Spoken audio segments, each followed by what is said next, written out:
헌법재판소가 윤석열 대통령 탄핵 심판 평의를 제기한 가운데 선고가 언제 나올지 주목되고 있습니다. 네, 패널 네 분과 함께 정치권 소식 자세히 짚어보도록 하겠습니다. 윤기찬 국민의힘 법률위 부위원장, 김진욱 전 민주당 대변인, 강전애 변호사, 설주한 변호사 함께합니다. 안녕하세요. 안녕하세요. 여야는 각각 윤석열 대통령과 이재명 대표 선고 시한을 제시하면서 사법부 압박 수위를 높이고 있습니다. 목소리 들어보겠습니다. 할 수만 있다면 헌재가 3월 13일 이전에 탄핵 결정을 내려주기를 바랍니다. 재보궐선거 비용을 절감할 수 있을 뿐만 아니라 선거 지연에 따른 경제적 손실과 사회적 비용도 줄일 수 있기 때문입니다. 대법원은 사법부에 대한 국민의 신뢰 회복을 위해 반드시 금년 6월 26일 안에 최종 판결을 내려야 합니다. 2심에서 날린 40여일을 만회하기 위해 5월 중에 최종심 선고를 내리는 방안도 검토하길 바랍니다. 탄핵 선고 얘기 먼저 해보면요. 민주당에서는 이달 13일까지 탄핵 결정이 내려져야 한다고 얘기를 했는데 이 재보선이 오는 4월 2일로 예정이 돼 있는데 그걸 5월로 좀 미뤄서 같이 치르자 이 얘기죠. 원래 미뤄서 같이 치르자는 데 방점이 있는 건 아니고 탄핵 심판을 그만큼 빨리 하자는 거죠. 그래서 만약에 이제 3월 13일부터 보선에 대한 후보자 등록이 있기 때문에 그 전까지 탄핵 심판 결과가 나오고 만약에 인용된다 그러면 이제 그때 같이 치르게 되잖아요. 네. 그럼 선거 자체가 치러지는 게 5월 12일까지 치러진다는 거죠. 그러니까 이건 이제 앞당기자는 의미고 앞당기려는 의도는 이재명 대표의 피선거권을 보장해 주자라는 취지이기 때문에 사실 애둘러서 저렇게 표현하셨지만 실제 이재명 대표의 피선거권 보장해 주자 이런 말 다름 아니다라고 보고 저렇게 뭐 국가 경제를 걱정하신다 그러면 대통령 선거를 치르지 않으면 돼요. 그러니까 오히려 탄핵 기각을 더 본인들이 원하시면 된다 이런 생각이 들고 저렇게 애둘러 표현하실 것이 아니고 그냥 아예 이재명 대표의 피선거권을 위해서 직접적인 표현을 써주시는 게 좋겠다. 그리고 대통령 선거에 들어가는 돈이 800억 원이 넘잖아요. 네. 그리고 이 보궐선거에 들어가는 돈은 뭐 16억 원에서 3억 이렇게 들어가기 때문에 그 말씀 자체도 정당성이 없다고 생각합니다. 그러니까 민주당이 애둘러서 표현을 했고 진위는 다른 데 있다 이런 말씀이신데 국민의힘은 6월 26일까지 이재명 대표 선거법 위반 최종 판결이 나와야 된다 이렇게 얘기를 했습니다. 국민의힘의 진위는 뭐라고 보세요? 그 과도한 주장이시고 어떻게 보면은 사법부에 대한 압박이 도가 넘는 것이다 이렇게 보여지는데 지금 이제 이 선거법 같은 경우에는 633 원칙이라고 해서 1심 6개월 항소심하고 상고심을 3개월 이내에 끝내달라 뭐 이런 원칙들을 지금 계속해서 주장을 하시는데 어떻게 보면은 특정인에 대한 재판을 너무나 이렇게 과도하게 판결 시점까지 못을 박아가지고 말씀하시는 것 이건 좀 이 사법부의 독립권에 대해서 침해하는 거 아니냐 이렇게 볼 수도 있는 것이고요. 지금 이재명 대표의 항소심 이제 선고가 3월 26일 날로 예정되어 있지 않습니까? 그렇기 때문에 그로부터 또 대법원의 이 상고심도 3개월 이내 그래서 6월 26일까지라는 말씀을 하시는데 이재명 대표가 지난 항소심에서 굉장히 충실하게 이 항소심 재판부의 소송 지휘에 응했고 적극적으로 협력했고 그래서 아무런 이 항소심 재판부의 어떤 일정이나 이런 부분에 차질 변동 없이 항소심을 마쳤어요. 그러나 따지고 보면은 2019년부터 24년도까지 항소심이 3개월 이내에 완료되지 못한 비율이 한 65% 정도 되고요. 그리고 작년 한 해 동안만 봐도 한 85% 정도 된다는 통계가 나와 있습니다. 그렇다는 것은 단지 시간만으로 국한해가지고 이 항소심을 3개월 이내에 무조건 끝낼 수 없는 그런 정도의 어떤 시간적인 부족함이 있었다라는 부분이 있었기 때문에 지금 이재명 대표에 대해서 계속해서 국민의힘이 압박을 하고 있습니다만 그것은 이재명 대표 개인에 대한 압박이 아니라 사법부에 대한 압박이다 이렇게 받아들일 수밖에 없는 것이고 사법부의 시간은 사법부에게 온전히 맡겨두는 것이 바람직하다 이런 말씀 좀 드리고 싶습니다. 네, 윤석열 대통령 탄핵 선고의 일정에 또 다른 변수로 작용하는 게 마은혁 후보자 임명 문제입니다. 일단은 어제 있었던 국무위원 간담회에서는 중론이 숙고가 필요하다는 의견이었던 것 같아요. 최상목 대행 어떤 결정을 내려야 한다고 보세요? 최상목 대행은 어제 국무회의 이후에 지금 뭐 명확한 입장을 밝히지는 않고 있습니다만 그 이전에 헌법재판소 결정이 나왔을 때 정무적 판단이 필요하다라고 이야기를 한 바가 있습니다. 이번 헌법재판소 결정의 경우에는 즉시 임명을 해야 된다거나 아니면 마은혁 후보자에게 바로 재판관의 지위가 있다고 확인할 수는 없다라는 것에 대해서도 헌법재판소에서 명확히 결정에 명시한 부분들이 있거든요. 그리고 실제로 헌법재판소에서 어떤 법률에 대해서 위헌 선언을 하는 경우에도 국회에서의 사정에 따라서 이 위헌인 법률이 개정되지 않고 계속 진행이 되는 경우들도 있습니다. 이런 것들을 보았을 때는 이제 최상목 권한대행의 임명 시기에 대해서는 아직까지는 좀 미정이다라고 보아야 될 것으로 보이는데 저는 이 상황에서 마은혁 후보자에 대해서 여야가 그동안에 관행으로서 예. 했었던 한 명의 그 합의된 사람이 아니라는 것에 대해 헌법재판소의 결정이 좀 아쉬운 부분이 있지만 여당에서 문제 제기하고 있는 것은 인민노련에 계셨다라는 부분이 있어요. 예. 이러한 분이 지금 대한민국 헌법재판소 재판관으로서의 자격이 있는 것인가에 대해서 국민적 눈높이에서 다시 한번 검증이 필요한 게 아닌가라고 생각하거든요. 지난 청문회 과정에서는 국민의힘에서는 참여를 하지 않았었기 때문에 민주당 단독으로서 채택 예. 결의가 된 부분들이 있습니다. 그렇다면 청문회를 다시 한다는 것이 좀 어려운 부분들이 있겠지만 그럼에도 불구하고 여야가 대화를 통해서 국민의힘 측에서 마은혁 후보자에 대해서 다시 한번 검증할 수 있는 기회를 저는 줄 수 있다고 생각하거든요. 그리고 만약에 그 부분에서 국민 눈높이에 맞지 않는다면 민주당 측에서는 후보를 교체하는 방안에 대해서도 열린 자세로서 들어야 되지 않나 생각하는데 지금 민주당에서는 계속적으로 마은혁 특정인에 대해서 바로 임명하여야 한다라고 주장하고 있는 것이 좀 안타까운 부분이 있습니다. 네, 마은혁 후보자 임명 문제를 놓고 최상목 권한대행의 대행이 또 고민하는 지점이 이 부분인 것 같습니다. 한동수 총리 권한대행의 복귀 가능성 그 여부거든요.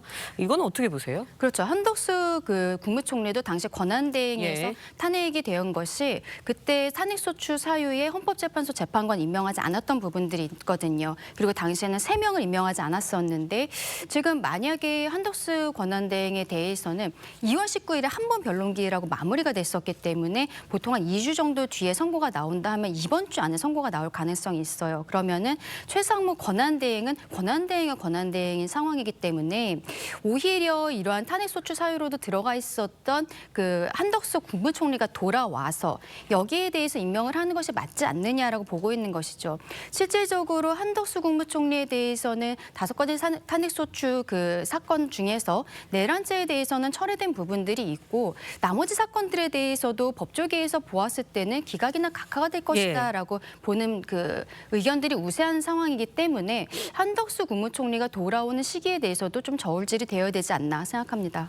이런 상황에서 여야가 오는 6일에 여야 합의체 개최에 합의를 했는데 최상목 권한대행을 빼고 하기로 했습니다. 이번 국정협의체가 여야가 간만에 머리를 맞대고 민생을 챙기자고 나선 건데 이렇게 반쪽 대화로 이루어질 수 있다 이런 비판들 나오고 있어요. 어떻게 보세요? 그러니까 결국에는 이 국정협의체를 바라보는 그리고 거기에 임하는 양당의 어떤 그 자세가 저는 나오고 있다고 봅니다. 뭐 엊그저께 민주당에서는 이 최상목 권한대행이 마은혁 헌법재판관 임명을 보류한 거에 대한 어떤 보이콧으로 국정협의체 불참을 선언을 했는데 어찌됐든 간에 여야가 머리를 맞대는 장면까지는 좋습니다만은 실질적으로 집행권을 가지고 있는 정부가 빠진다는 것은 어찌 보면 국정협의체에서의 결과가 도출되더라도 그게 실질적으로 이행될 수 있냐라는 부분에 있어서는 좀 의문이 있는 건 사실이거든요. 그런 이러한 것들은 이 여야 공이 양당이 이 국정협의체를 그렇게 진심으로 이것을 임하고 있는가 이런 부분에 있어서는 조금 의문이 든다 할 것입니다. 네, 알겠습니다. 이번에는요 민주당 이재명 대표 이야기도 해보도록 하겠습니다. 어제 대장동 사건 재판부가 교체된 이후로 첫 재판이 열렸습니다. 재판에 참석한 이 대표의 목소리 먼저 들어보시겠습니다. 공판 갱신 절차 단순화되는데 어떻게 생각하십니까? 갱신되면 이제 재판 중단될 거라는 입장 인정하십니까? 21일 예정. 네, 공판 갱신 절차 간소화로 인해서 새로운 재판부가 지금까지의 재판 내용을 녹음 파일로 듣는 대신에 녹취록으로 확인하는 방법으로 간소화하겠다 이렇게 이야기를 했는데 이재명 대표 측이 여기에 반발을 했어요. 그렇다 보니까 또 이것 또한 재판 지연 아니냐 이런 지적이 일고 있는데 윤기찬 변호사님은 어떻게 보세요? 이제 반발을 할 수는 있는데 반발하려면 근거를 갖고 반발해야 되거든요. 예컨대 지금 2월 28일부터 새 형사소송 규칙이 시행이 됐거든요. 그러면 원래 그대로 가야 되는 게 맞아요. 재판부 결정대로 가야 되는 건데 다만 이의 제기하려면 이 녹취록을 보니까 이전에 재판했던 내용과 다르더라. 예. 이런 점을 적시해서 문제 제기를 했어야 되는데 그렇지 않은 거야. 다 듣자는 거거든요. 그런데 이게 지금 다 들으려면 69차례 공판을 했어요. 2년간 했습니다. 그거를 몇 개월 정도 다 들어야 되는데 문제가 있는 거고, 두 번째는 이재명 대표 측이 이전에 작년도에는 판사 2명이 변경됐을 때는 그때는 이렇게 안 했어요.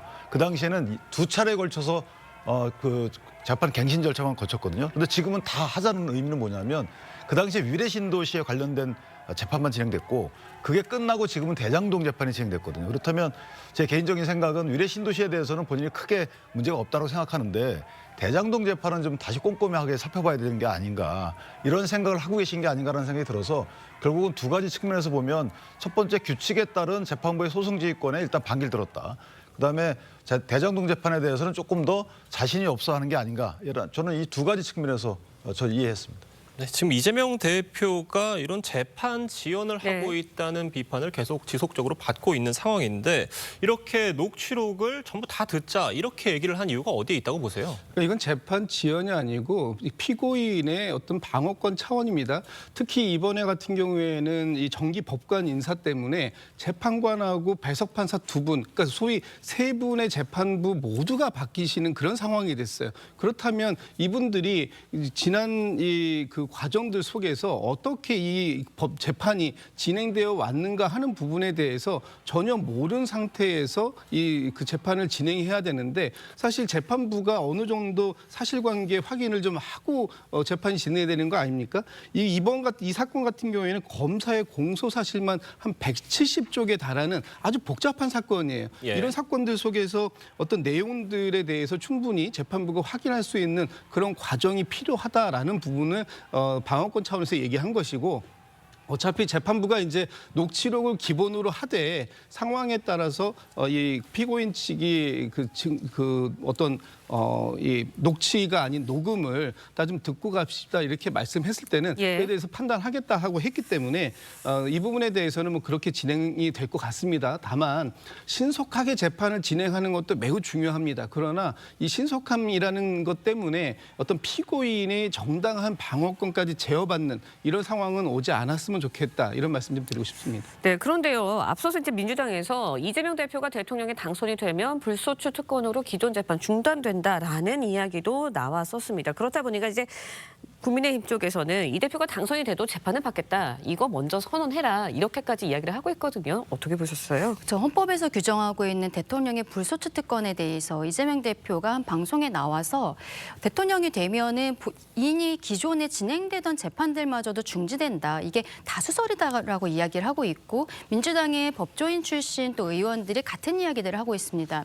다수설이 아닌 것이죠. 그렇기 때문에 문제가 되는 것입니다. 근데 의아한 것은 이재명 대표 입장에서는 본인이 지금 재판받고 있는 것들, 수사받고 있는 모든 사건이 다 본인은 무죄다, 억울하다라고 이야기를 하고 있어요.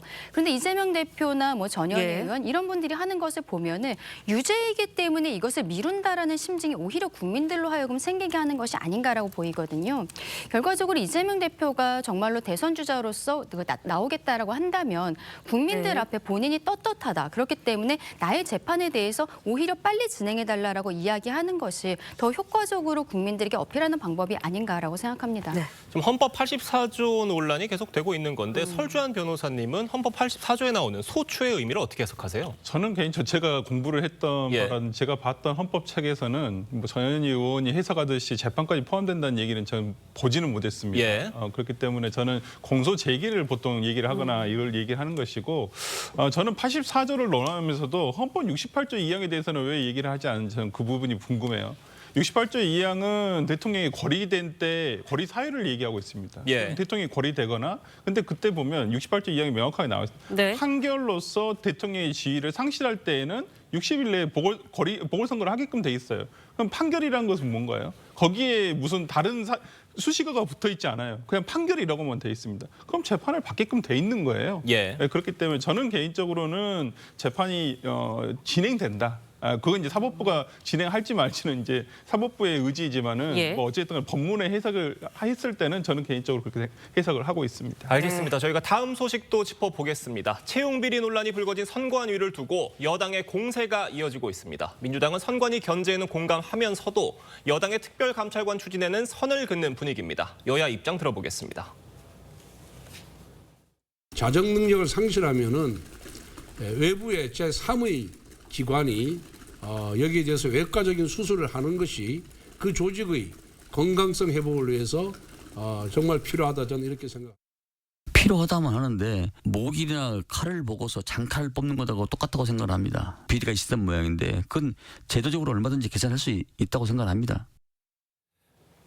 선관위가 채용 비리 문제에 대해 사과를 하고 또 국회 통제 예. 방안 논의가 진행된다면 적극 참여하겠다 여러 가지 입장을 냈는데 결국 이 얘기 같습니다. 감사원 감찰은 받지 않겠다는 얘기거든요. 어떻게 보세요? 저게 2023년도로 똑같이 또 돌아간 거예요. 네. 2023년도에 처음에는 이제 감사원 감사 받지 않겠다 이렇게 얘기했단 말이에요, 선관위가. 그런데 네. 여론이 들불처럼 끓어오르니까 그러면은 받겠다 이렇게 돌아섰어요.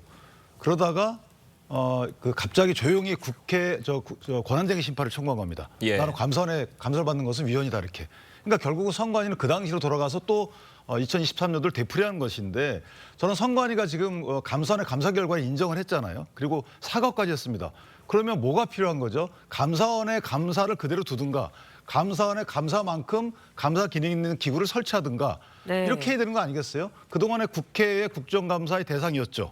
그다음에 검찰의 수사 대상이었죠. 네. 이건 꾸준히 진행돼 왔던 겁니다. 근데 이것으로 인해서 저런 내용들을 밝혀내지 못했잖아요. 그렇다면 감사원이 밝혀낸 저 부분에 대해서는 저는 그 기능을 인정해야 되는 것이고 이 그 기능을 죽이는 헌법재판소의 판결에 대해서는 문제가 있다. 그렇다면 그걸 대안을 정치권이 마련해야 되는데 민주당이 왜 머뭇거리는지 이해가 안 되는 거죠. 예. 감사 권한에 대해서 권한쟁의 심판 청구하는 것 자체도 저는 이해가 안 돼요. 왜냐하면 원래 헌법상 권한쟁의 심판이라는 것은 중앙선관위의 권한과 감사원의 권한이 부딪혔을 때 국가 기능 어떻게 조정할지에 대해서 예. 이걸 조율하자는 것인데 이거는 감사 안 받겠다는 것을 마치 헌법 소원처럼 뭐 중앙선관위의 뭐 권한이 침해된 것처럼 본인의 기본권이 침해된 것처럼 이렇게 다룬다는 것 자체가 헌법을 잘못 이해한 거라고 보고 자 헌법재판소는 이미 끝났으니까 저는 국회에서 이 부분을 외부적 감사 기관을 만드는 것으로 국회의원들이 스스로 감사하는 부분은 사실 의리이기 때문에 안 됩니다. 이거는. 예. 그렇다면 국회가 관여된 외부감사기관, 특별감찰관 등 또 다른 A라는 기관을 만들어서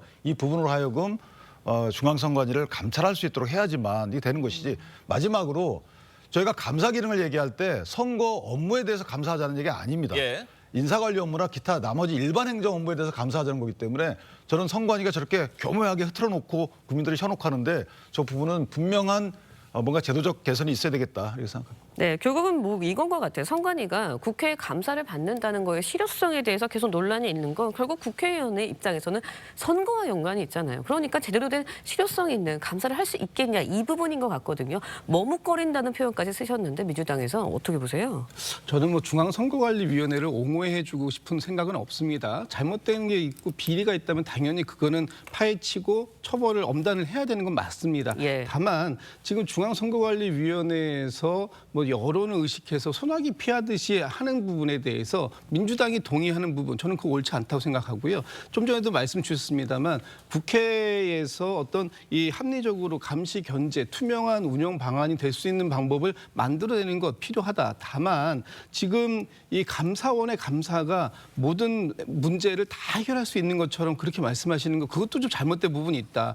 어차피 감사원의 감사나 국정감사나 이런 부분들이 1년에 한 번이 매번 있는 건 아니에요. 예. 오히려 감사원의 감사도 이 감사 순서에 따르면 몇 년에 한 번밖에 진행될 수 없는 부분도 있는 것이기 때문에 오히려 투명성을 어떻게 확보할 수 있는가 하는 부분을 지금 여야가 머리를 맞대야 되는 상황 속에서 계속해서 마치 이 민주당과 그 중앙선거관리위원회가 한통 속인 것처럼 그렇게 한쪽을 몰아붙여가는 방식으로 이 문제를 해결하는 것은 불가능하다 이런 말씀도 드리고 싶습니다. 강전혜 변호사님은 어떻게 보세요?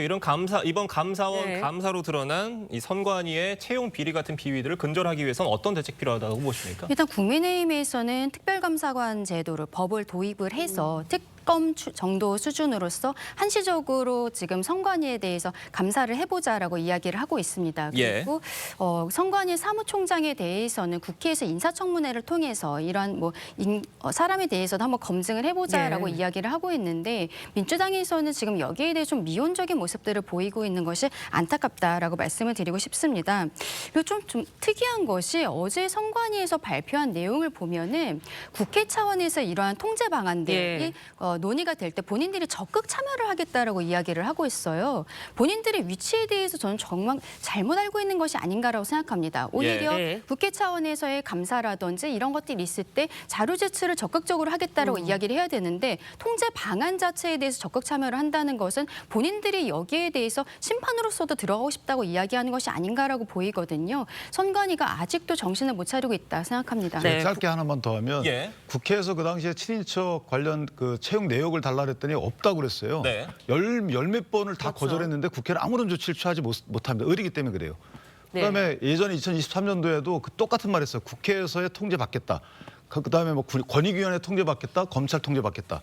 똑같은 얘기를 지금 2년째 하고 있는데 이거를 어떻게 국민의 위임받은 국회가 아무런 조치를 안 하고 있는 거죠. 오히려 감사원의 감사 결과가 저렇게 본인들도 인정을 했는데도 불구하고 더 나아가질 않죠. 저는 정말 이해가 안 가는 부분입니다. 네, 설주한 변호사님께 여쭤볼게요. 국민의힘에서는 특별 감사관 제도 만들어야 된다, 외부기관 설치해야 된다 이렇게 이야기를 하고 있습니다. 선관위 어디서 감사를 할 수 있는 거예요? 저는 지금 법상으로는 할 수가 없죠. 어디든. 특히 이번에 현재 판결에서 그걸 확인해주지 않았겠습니까? 그렇다고 한다면 앞으로의 개선책을 마련을 해야 되는데 저는 엊그저께 중앙선관위에서 나온 입장문에서 내부적인 어떤 감찰을 강화하겠다는 것은 좀 공연불에 불과하다라고 생각을 합니다. 이건 외부적인 기관에서 감사를 할 수 있도록 하는 게 방법인데 지금으로서는 개헌으로 어떤 이런 방법을 마련하는 것 외에는 특별히 입법적으로는 좀 불가하다 저는 그렇게 봅니다. 네. 오늘 네 분 말씀 여기까지 듣도록 하겠습니다. 감사합니다. 맞습니다.